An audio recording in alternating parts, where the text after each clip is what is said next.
तो चलो बच्चों, हम उम्मीद करते हैं आप लोग अच्छे से होंगे। आज हम लोग मोमेंट ऑफ इनर्शिया के बारे में पढ़ेंगे। मोमेंट ऑफ इनर्शिया में जितना भी कॉन्सेप्ट है, सभी कॉन्सेप्ट के ऊपर हम लोग क्वेश्चन प्रैक्टिस करेंगे। और मोमेंट ऑफ इनर्शिया को हम लोग टॉपिक वाइज पढ़ेंगे। और हर एक टॉपिक में जितना भी थ्योरी है और उस थ्योरी में जितना भी कॉन्सेप्ट है, सभी कॉन्सेप्ट को अच्छे से क्लियर करेंगे। और हर कॉन्सेप्ट के ऊपर 2 से 3 क्वेश्चंस करेंगे, ताकि आपका कॉन्सेप्ट अच्छे तरीके से क्लियर हो सके और आप एग्ज़ाम में अच्छा परफॉर्म कर सकें। तो चलो बच्चों, हम वन बाय वन सभी कॉन्सेप्ट के ऊपर डिस्कस करते हैं। सबसे पहले मेरा हेडिंग है यहाँ पे moment of inertia. Moment of inertia about axis of rotation. जैसे यहाँ पे कोई एक पॉइंट मास है, पॉइंट मास के अबाउट पॉइंट मास का अगर हमको मोमेंट ऑफ इनर्शिया निकालना होगा तो उसके लिए क्या करेंगे, हम एक जहाँ पे पॉइंट मास रखा हुआ है उससे आर डिस्टेंस पर एक एक्सिस लेंगे। और उस एक्सिस को हम क्या करेंगे, जैसे एक एक्सिस लिए आर डिस्टेंस पे, और आर डिस्टेंस को जब हम लोग इस तरीके से रोटेट करेंगे तो वहाँ पे एक सर्किल फॉर्म होगा। जब वहाँ पे एक सर्किल फॉर्म होगा तो आपको यहाँ पे दिख रहा होगा रेडियस के अबाउट, जब इसको हम रोटेट करते हैं तो एक ये सर्किल बन जाता है। जो पॉइंट मास है उसका मास m है और रेडियस उसका r है। तो इसका इस एक्सिस के अबाउट अगर इसका हम मोमेंट ऑफ इनर्शिया निकालना चाहेंगे तो उसका फॉर्मूला होता है I is equal to M R square, जहाँ पे m होता है मास और r होता है रेडियस। और r जो होता है, r का अगर हम लोग उसका r के बारे में अगर हम आपको इंट्रोड्यूस कराएंगे तो r होता है, r इक्वल टू होता है perpendicular distance of body from axis of rotation. मतलब एक्सिस ऑफ रोटेशन से r जो होता है वो परपेंडिकुलर डिस्टेंस होता है। उसके बाद moment of inertia of continuous mass distribution. अगर कंटिन्यूस मास डिस्ट्रीब्यूशन के लिए मोमेंट ऑफ इनर्शिया निकालेंगे तो उसके लिए फॉर्मूला होता है I equal to integration d m into r square. और इसका कंटिन्यूस मास के लिए अगर मोमेंट ऑफ इनर्शिया निकालना होगा तो उसके लिए हमको डेरिवेशन करना होगा। डेरिवेशन से सभी जितना भी हम लोगों के पास है, जैसे रोड हो गया, रेक्टेंगल हो गया, स्क्वायर हो गया, सर्किल हो गया यानी रिंग हो गया, डिस्क हो गया, होलो सिलेंडर हो गया, सॉलिड सिलेंडर हो गया, होलो स्फेयर हो गया, सॉलिड स्फेयर हो गया, सभी का हम लोग अगर मोमेंट ऑफ इनर्शिया निकालेंगे कंटिन्यूस मास के लिए तो ये इसी फॉर्मूला से निकलेगा।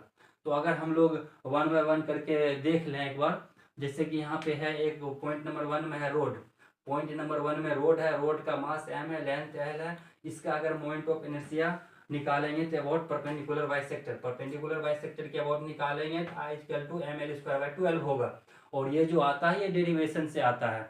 उसी के जैसा फिर यहाँ पे एक पॉइंट नंबर 2 है। पॉइंट नंबर 2 में यहाँ पे है रेक्टेंगुलर प्लेट। रेक्टेंगुलर प्लेट है, रेक्टेंगुलर प्लेट के अबाउट अगर हमको मोमेंट ऑफ इनर्शिया निकालना, जैसे यहाँ पे है रेक्टेंगुलर प्लेट, इसमें हम क्या किए, परपेंडिकुलर यहाँ पे एक इसका लंबाई a है और फिर विड्थ b है। लंबाई लेंथ इसका a है और विड्थ इसका b है। तो अगर a के अबाउट मोमेंट ऑफ इनर्शिया निकालेंगे तो I1 इक्वल टू हो जाएगा एम ए स्क्वायर बाई 12। अगर हम इसका मोमेंट ऑफ इनर्शिया b के अबाउट निकालेंगे तो I2 इज इक्वल टू हो जाएगा एम बी स्क्वायर अपॉन 12। ठीक उसी के जैसा यहाँ पे एक पॉइंट नंबर 3 है। पॉइंट नंबर 3 में यहाँ पे स्क्वायर है। स्क्वायर का आपको पता है लेंथ और विड्थ दोनों सेम होता है। जब दोनों का लेंथ भी a है और विड्थ भी a है तो अगर a के about moment of inertia I is equal to निकालेंगे तो I इक्वल टू हो जाएगा एम ए स्क्वायर अपॉन 12। फिर अगर हम लोग इसके अबाउट निकालेंगे तो यहाँ पर भी हो जाएगा I is equal to M A square upon 12। फिर यहाँ पे है एक पॉइंट नंबर 4। पॉइंट नंबर 4 में है रिंग। रिंग के अबाउट अगर मोमेंट ऑफ इनर्शिया, रिंग का अगर मोमेंट ऑफ इनर्शिया निकालेंगे तो इसके सेंटर से हम एक्सिस को पास करा रहे हैं। रिंग के सेंटर से एक्सिस पास हो रहा है तो रिंग है, रिंग का रेडियस आ रहा है, मास m है। तो रिंग का अगर मोमेंट ऑफ इनर्शिया निकालेंगे तो I equal to M R square हो जाएगा। ठीक उसी के जैसा एक पॉइंट नंबर 5 है।